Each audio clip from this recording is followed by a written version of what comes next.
ഷാഫി ചാലിയം. ഇതിൽ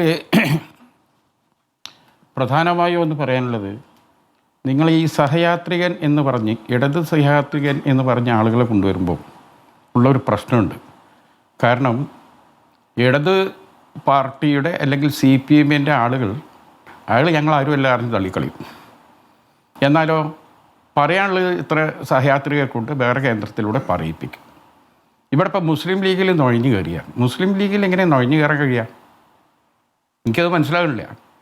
പ്രത്യേകിച്ച് ജമാഅത്തെ ഇസ്ലാമിയും മുസ്ലിം ലീഗും തമ്മിലുള്ള ഏറ്റവും ശക്തമായ അഭിപ്രായ വ്യത്യാസം എന്താ? മുസ്ലിം ലീഗ് അടക്കമുള്ള ഒരു രാഷ്ട്രീയ പാർട്ടിയിലും ചേരാൻ ജമാഅത്തെ ഇസ്ലാമിക്കാർക്ക് ജമാഅത്ത് അനുവാദം കൊടുത്തിട്ടില്ല. അതാണ് പ്രധാന പ്രശ്നം. ഞങ്ങൾ ഖായിദ മില്ലത്ത് മുഹമ്മദ് ഇസ്മായിൽ സാഹിബിൻ്റെ ഒരു ദർശനത്തിൽ ഉണ്ടാക്കിയതാണ്. ആ പാർട്ടിയിൽ ചേരാൻ ജമാഅത്തെ ഇസ്ലാമി അനുവാദം കൊടുക്കുന്നില്ല. ഞങ്ങളെ പാർട്ടിയിൽ ചേരാൻ ആ പാർട്ടി അതിന് അനുയായികൾക്ക് സമ്മതം കൊടുക്കാത്ത കാലത്തോളം എങ്ങനെ ഈ നുഴഞ്ഞു കയറുക? ഏതിലൂടെയാണ് കയറുക? ജമാഅത്തെ ഇസ്ലാമി എന്ന് പറഞ്ഞാൽ അതിൻ്റെ വലിപ്പം എത്രയാണ്? മുസ്ലിം ലീഗ് എന്ന് പറഞ്ഞാൽ അതിൻ്റെ വലിപ്പം എത്രയാണ്? മുസ്ലിം ലീഗിനെ നയിക്കുന്ന നേതാക്കളുടെ ആ പ്രൊഫൈലൊക്കെ നിങ്ങൾ നോക്കുക. ചുമ്മാ അണ്ട് തട്ടിവിടുകയാണ്, അണ്ട് പറഞ്ഞിട്ടേക്കുക.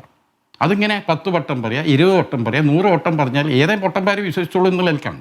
അതാണ് ഈ കഴിഞ്ഞ തെരഞ്ഞെടുപ്പിലൊക്കെ കിട്ടിയ അടി. ഇവർ ഈ അനാവശ്യമായ ഒരു ജമായത്ത് ഓളം ഉണ്ടാക്കിയപ്പം അതിൻ്റെ ഗുണം ഇവർക്ക് കിട്ടിയോ? ഇവരൊരു വെള്ളാപ്പള്ളി എന്ന് പറഞ്ഞൊരു സാധനത്തിനെ ഇറക്കിയിട്ട് ഈ നാട്ടിൽ കാട്ടിക്കൂട്ടിയത് എന്താ? ഇന്നും മുഖ്യമന്ത്രിയോട് നിങ്ങളൊക്കെ ചോദിക്കേണ്ടത്. സ്മൃതിയുടെ അഭിമുഖം ഞാൻ കണ്ടു, അതേപോലെ പലതും കണ്ടു. ഈ വെള്ളാപ്പള്ളിയെ എന്തുകൊണ്ട് നിങ്ങൾ തിരുത്തുന്നില്ല? ഒരു ഗവൺമെൻറ്റിനെ തിരുത്തണ്ട്. ഇല്ലാത്ത ഒരു കണക്കുകൾ പറയാം. ഒരു സമുദായം പലതും അവിഹിതമായി നേടിക്കൊണ്ടുപോയേ എന്ന് പറയുമ്പോൾ അതിന് സമാധാനം പറയേണ്ടത് ജനങ്ങളുടെ മുമ്പിൽ കൃത്യമായി അതിൻ്റെ യാഥാർത്ഥ്യം പറയേണ്ടത് ഭരണകൂടത്തിൻ്റെ ബാധ്യതയാണ്. ആ ബാധ്യത പിണറായി വിജയൻ എന്തുകൊണ്ട് നിർവഹിച്ചില്ല എന്നൊരു ചോദ്യം മുസ്ലിം സമുദായത്തിൻ്റെ അകത്തുണ്ട്. സ്മൃതി, ഇത് ഞങ്ങളുണ്ടാക്കിയെടുത്തതല്ല. ഇതാ ഈ സമുദായം അത് കൊണ്ടുപോകുന്നു, അത് കൊണ്ടുപോയി, ഇങ്ങോട്ട് കൊണ്ടുപോയി എന്ന് പറയുമ്പോൾ ഈ പറഞ്ഞത് ശരിയോ തെറ്റോ നിഷ്പക്ഷമായി അതിൻ്റെ കണക്കുകൾ പുറത്തുവിടേണ്ടതാരാ? നാട് ഭരിക്കുന്നവരാണ്. അവർ നിശ്ചേഷ്ടരായി, നിശബ്ദരായി. ആ മൗനം ആർക്ക് പ്രയോജനം ചെയ്തു? ആ മൗനം ഒരു സമുദായത്തിലുണ്ടാക്കിയ വേദനയുടെ ആഴം എത്രയാണ്? അതാണ് ഈ തെരഞ്ഞെടുപ്പിലൂടെ പ്രവഹിച്ചത്. അത് നിങ്ങൾ മനസ്സിലാക്കണം. എന്താ നിങ്ങളെ ചോദ്യത്തിന് അദ്ദേഹം മറുപടി വന്നത്? വെള്ളാപ്പള്ളി മുസ്ലിം ലീഗിനെതിരെ എന്തെങ്കിലും പറഞ്ഞിട്ടുണ്ടെങ്കിൽ അതിന് ഞാൻ എന്തിനു മറുപടി പറയണം? അയാൾ മുസ്ലിം ലീഗിനെതിരെ മാത്രമാണോ പറഞ്ഞത്? ആണോ സ്മൃതി? കൃത്യമായി അയാൾ പറഞ്ഞ പ്രസംഗമില്ലേ? മലപ്പുറത്തെത്തുമ്പോൾ ഞാൻ വീർപ്പ് മുട്ടുന്നു, മലപ്പുറത്തെത്തുമ്പോൾ ഏതോ രാഷ്ട്രത്തിലേക്ക് പോയ മാതിരി എനിക്ക് തോന്നുന്നു. മലപ്പുറത്ത് എന്താണ് ഒരു പ്രത്യേക മാസമായാൽ ഒരു തുള്ളി വെള്ളം കിട്ടാനില്ല. മുസ്ലിങ്ങളുടെ നീർച്ചകൾ പോലുള്ള ഉത്സവ പരിപാടികൾ വരുമ്പോൾ മറ്റു സമുദായക്കാർക്ക് ഒരു പെട്ടിക്കട നടത്താനും ഒരു കടലമുട്ടായി വിൽക്കാൻ പോലും അവകാശം കൊടുക്കുന്നില്ല. ഇവിടെ നായാടി മുതൽ നമ്പൂതിരി വരെയുള്ള ഒരു ഐക്യമാണ് പറഞ്ഞതെങ്കിൽ അതിന് കൂടെ ഞങ്ങൾ നസ്രാണിയെയും ചേർക്കുന്നു. അപ്പോൾ ചോദിക്കുന്നു, എന്താ മുസ്ലിമിനെ ചേർക്കാത്തെന്ന് ചോദിക്കുമ്പോൾ മുസ്ലിമിനെ ഞങ്ങൾക്ക് പേടിയാണെന്ന് പറയുന്നു.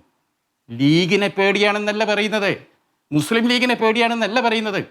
ഒരു സമുദായം, നിങ്ങളെ CPM-ൽപ്പെട്ട ആളുകളില്ലേ മുസ്ലിങ്ങളിൽ, എന്താണ് അവരുടെ ഒരു മാനസിക നില?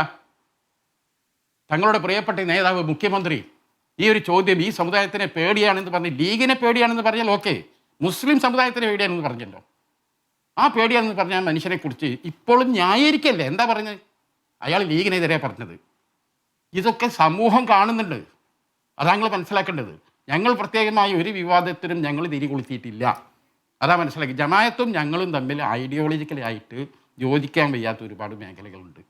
അത് നിലനിർത്തിക്കൊണ്ട് തന്നെ വ്യത്യസ്ത സ്ഥലങ്ങളിലെ വ്യത്യസ്ത മുസ്ലിം സംഘടനകളുമായി ഞങ്ങൾക്ക് നല്ല സഹവർത്തിത്വമുണ്ട്. ഇപ്പോൾ SDPIൻ്റെ വിഷയത്തിൽ കുഞ്ഞിക്കണ്ണൻ സഖാവിനോട് നിങ്ങളൊരു ചോദ്യം ചോദിച്ചു. എനിക്ക് കുഞ്ഞിക്കണ്ണൻ സഖാവിനെ അറിയാം. മതനിരപേക്ഷതയിൽ ഒരു വിട്ടുവീഴ്ചയില്ലാത്ത ഒരു യഥാർത്ഥ കമ്മ്യൂണിസ്റ്റ് ജീവിതം നയിക്കുന്ന വ്യക്തിയാണ് അദ്ദേഹം. അദ്ദേഹത്തിനെ ഒന്ന് ഹിപ്നോട്ടിസം ചെയ്ത് ചോദിക്കുന്നത്, SDPI വോട്ട് നിങ്ങൾക്ക് വേണോ വെച്ചാൽ ഇല്ല എന്നാണ് അദ്ദേഹത്തിൻ്റെ മനസ്സ് പറയാം. പക്ഷേ ഇതെന്തുകൊണ്ട് ഈ ചർച്ചയിൽ സ്മൃതി ചോദിച്ച സിമ്പിൾ ചോദ്യമാണ്, SDPI വോട്ട് നിങ്ങൾ സ്വീകരിക്കുമെന്ന് ചോദിച്ചാൽ സ്വീകരിക്കില്ല എന്ന് പറയേണ്ടതുള്ളൂ, അവിടെ തീർന്നത്. അതെന്തുകൊണ്ട് അദ്ദേഹത്തിന് പറയാൻ കഴിയില്ല? കാരണം അദ്ദേഹത്തിൻ്റെ പാർട്ടിയുടെ നേതാവ്, മുന്നണിയുടെ കൺവീനറോട് ഈ ചോദ്യം ചോദിച്ചാൽ നിങ്ങൾ അപ്പം എന്താ പറഞ്ഞത്? SDPIയുടെ വോട്ട് വേണ്ട എന്ന് പറയുമോ എന്ന് ചോദിച്ചപ്പോൾ അങ്ങനെ പറയില്ലെന്ന് പറഞ്ഞു. അപ്പോൾ TP രാമകൃഷ്ണൻ എന്ന മുന്നണി കൺവീനർ അങ്ങനെ പറഞ്ഞിട്ട് കഴിഞ്ഞാൽ കുഞ്ഞിക്കണ്ണൻ സഖാവിനെ പോലുള്ളവർക്ക് ഈ ടെലിവിഷനിൽ വന്ന് എന്ത് പറയാൻ സാധിക്കും? അതുകൊണ്ട് ഇത്തരം ചോദ്യങ്ങളുമായി ആ പാവം സഖാവിനെ ബുദ്ധിമുട്ടിക്കരുതെന്നാണ് എനിക്ക് സ്മൃതിയോട് പറയാനുള്ളത്. പിന്നെ ഈ സഹയാത്രികന്മാരൊക്കെ കുറേ സഹയാത്രികന്മാരെ നിങ്ങൾ ഉണ്ടാക്കിക്കൊണ്ടെന്ന ഓർക്കിപ്പോൾ ഇവിടെ ഉള്ളത് നമുക്കറിയാം അല്ലേ? SDPIയും ഭൗതിക ആശയം ബുദ്ധി കേന്ദ്ര ജമാഅത്ത് അല്ല, നമ്മൾ ചർച്ചയിലേക്ക് വിളിക്കുന്നവരാണ്, അവർക്ക് അഭിപ്രായങ്ങളുണ്ട്. അതിൽ അങ്ങനെ വ്യക്തിപരമായി നീങ്ങണ്ട ഷാഫി. അല്ല, ഞാൻ പറഞ്ഞു സഹയാത്രികരുടെ അഭിപ്രായത്തിന് മേൽ CPM-നെ കുറ്റപ്പെടുത്താനോ CPM-നെ ന്യായീകരിക്കാനോ മെനക്കെടുന്നില്ല എന്നാണ് ഞാൻ പറഞ്ഞത്. മനസ്സിലായി? ഈ സഹയാത്രികന്മാരൊക്കെ നമ്മളെ വഴി തെറ്റിച്ചവരാ. ഈ പുതിയ സുഹൃത്തിനെ ഞാൻ ആദ്യം കാണുകയാണ്. ഇദ്ദേഹം അങ്ങനെയാണോ എന്ന് എനിക്കറിയില്ല. പക്ഷെ ഇദ്ദേഹം ഒരു കാര്യം പറഞ്ഞു, ഈ PDP-യുടെയും SDPIൻ്റെയും ഒക്കെ ബുദ്ധി കേന്ദ്ര ജമാഅത്തെ ഇസ്ലാമിയ. അപ്പോൾ അങ്ങനെയാണെങ്കിൽ ജമാഅത്തെ ഇസ്ലാമിയുടെ ബുദ്ധി കേന്ദ്രമായി വർത്തിക്കുന്ന ഇത്തരം സംഘടനകൾ ഇടതുപക്ഷത്തോടൊപ്പം നിൽക്കുന്നത്. PDP പരസ്യമായി പറഞ്ഞു കഴിഞ്ഞു, ജമാഅത്തിൻ്റെ ബുദ്ധി കേന്ദ്രത്തിൽ പ്രവർത്തിക്കുന്ന ഒരു പാർട്ടിയുടെ വോട്ട് വേണോ വേണ്ടയോ അത് തീരുമാനിക്കേണ്ട CPM ആണ്. SDPIയുടെ വോട്ട് വേണ്ട എന്ന് പറയാൻ അവർക്ക് സാധിക്കുന്നില്ല. SDPI വെറും 30-31 സ്ഥലത്തേക്ക് അവർ ചുരുങ്ങി. പക്ഷേ അവരുടെ അനുയായികൾ അങ്ങനെ ഒന്നുണ്ടല്ലോ, അവരുടെ അനുയായികൾ അതേമാതിരി CPM-ൻ്റെ അനുയായികൾ, ഈ രണ്ട് കൂട്ടരുടെ അനുയായികൾക്ക് ഈ സംഘപരിവാറിന് അനുകൂലമായ ഒരു മേഖലയിലേക്ക് നേരിട്ട് വോട്ട് ചെയ്ത് സഹായിക്കാൻ കഴിയില്ല.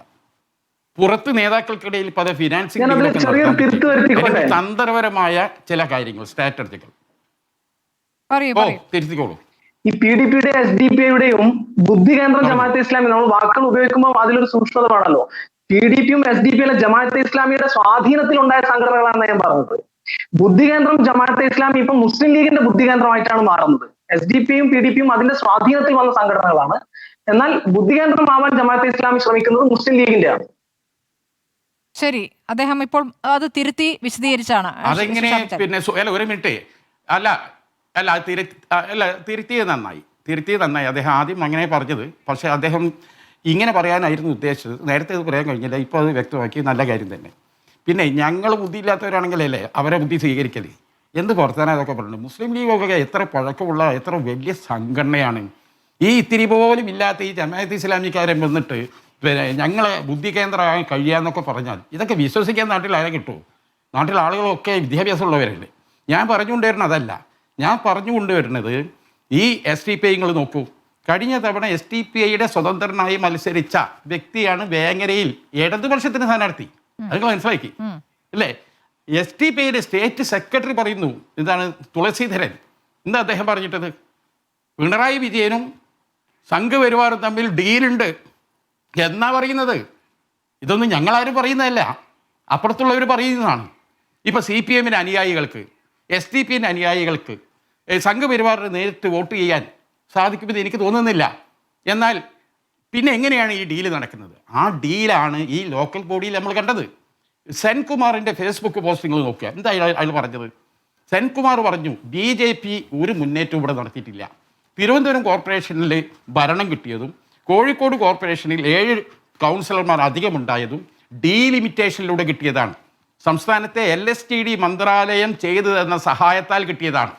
ഇദ്ദേഹമാണ് പറഞ്ഞത്. LSTD മന്ത്രി ആരാ?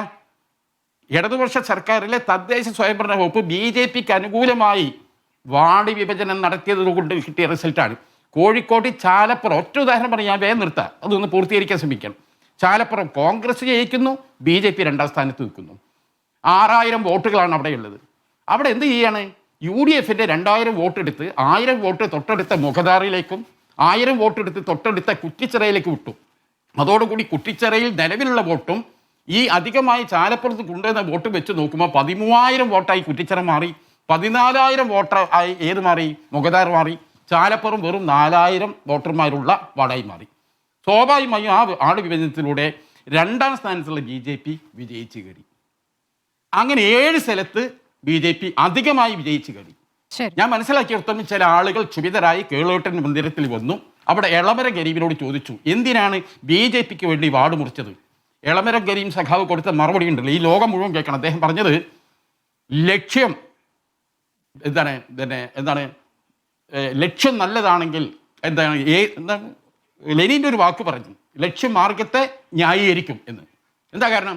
ഈ 7 സീറ്റിലും BJPക്ക് അനുകൂലമായി നമ്മൾ വാർഡ് മുറിച്ചിട്ടില്ലായിരുന്നുവെങ്കിൽ സഖാക്കളെ കോഴിക്കോട് കോർപ്പറേഷൻ്റെ ഭരണം നമുക്ക് കിട്ടില്ലായിരുന്നു. ആ 7 BJPക്കാർ വിജയിച്ച സ്ഥാനത്ത് പഴയതുപോലെ 7 കോൺഗ്രസ്സുകാരാണ് ജയിക്കണമെങ്കിൽ ഈ ഭരണം നമ്മളെ കയ്യിൽ നിന്ന് നഷ്ടപ്പെടും. ഈ ഭരണത്തെ നിലനിർത്താൻ വേണ്ടി BJPക്ക് 5 10 ആളുണ്ടായാലും കുഴപ്പമില്ല, ഇടതുപക്ഷത്തിൻ്റെ ഭരണമാണ് മുഖ്യം. ഈ സ്റ്റേറ്റിൽ നടക്കാൻ പോകുന്ന അസംബ്ലിയിലും അത്തരത്തിലൊരു ഡീലിലേക്കാണ് പോകുന്നത്. അത് BJPക്കും ഗുണം, CPM-നും ഗുണം, ഇരു കൂട്ടർക്കും ഗുണം. കാരണം CPM-ന് ഭരണം കിട്ടുന്നു, BJPക്ക് അംഗങ്ങൾ കിട്ടുന്നു. ഇപ്പോഴും ഇവിടെ ചിന്തിക്കുന്ന ഒരു 10 സീറ്റ് BJP പോയാലും കുഴപ്പമില്ല, ഭരണം കിട്ടണം. എന്നാൽ UDF അങ്ങനെയല്ലേ ചിന്തിക്കുന്നത്. മുരളീധരൻ പോയിട്ട് നേമത്ത് മത്സരിച്ചിട്ടില്ലായിരുന്നുവെങ്കിൽ BJP അവിടെ ജയിക്കുമായിരുന്നു. പക്ഷേ രാഷ്ട്രീയപരമായി എന്താ ചെയ്യേണ്ടത്? അവിടെ ചെയ്യേണ്ടത് CPM-നെ തോൽപ്പിക്കായിരുന്നു വേണ്ടത്. BJPക്ക് 1 2 ആൾ ഉണ്ടായാൽ എന്ത് കുഴപ്പമെന്ന ലൈൻസ് UDF-ന് എടുക്കേണ്ടിയിരുന്നു.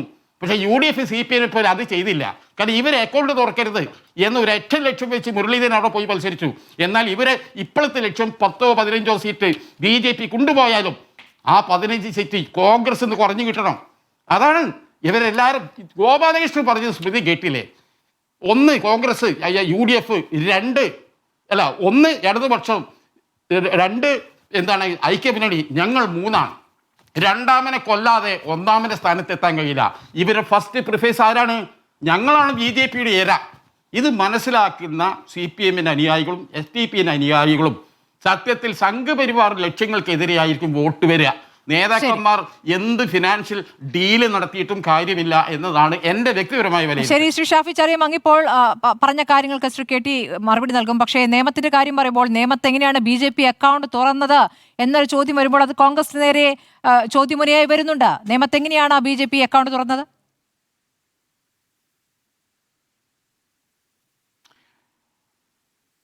അന്ന് കോൺഗ്രസിന്റെ സ്ഥാനാർത്ഥിയുണ്ട് ഇല്ല? എന്തായാലും സുരേന്ദ്രൻപിള്ള അങ്ങനെ എന്താണെന്നാണ്. അത് കോൺഗ്രസിന്റെ സ്ഥാനാർത്ഥിയല്ല, ഘടകകക്ഷിക്ക് കൊടുത്തു. ഘടകകക്ഷിക്ക് കൊടുത്തു. ആ ഘടകകക്ഷി കൊടുത്തതാണ്. അല്ല, നിയമം അന്ന് BJP വിജയിക്ക് വരുന്ന ഒരു സാധ്യത നമ്മൾ അന്ന് കണ്ടിട്ടില്ല. അഭൂതപൂർവമായ ഒരു അട്ടിമറിയായിരുന്നു അത്. അത് രാജഗോപാലിനോടുള്ള ഒരു സെന്റിമെന്റ്സ് ആയിരുന്നു. അവിടെ ഒരു പൊളിറ്റിക്കൽ അല്ല. എത്രയോ വർഷമായി ഒരു മനുഷ്യൻ നിന്നിങ്ങനെ തോൽക്കുകയാണ്, എത്രയോ കാലങ്ങളായി തോൽക്കണം. 50 കൊല്ലം സ്ഥിരമായി തോൽക്കുന്ന ഒരു മനുഷ്യനുണ്ട്. ആളുകൾക്കൊരു ആഗ്രഹം, അതിന് പുറത്ത് പോയതാണ്. അതല്ലാതെ BJPന്റെ വളർച്ച കൊണ്ട് പോയതല്ല.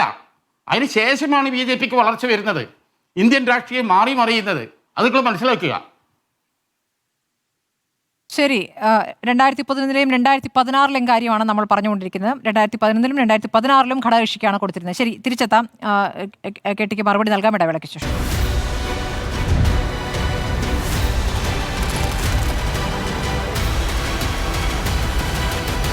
Debate with Smriti Parathikkad.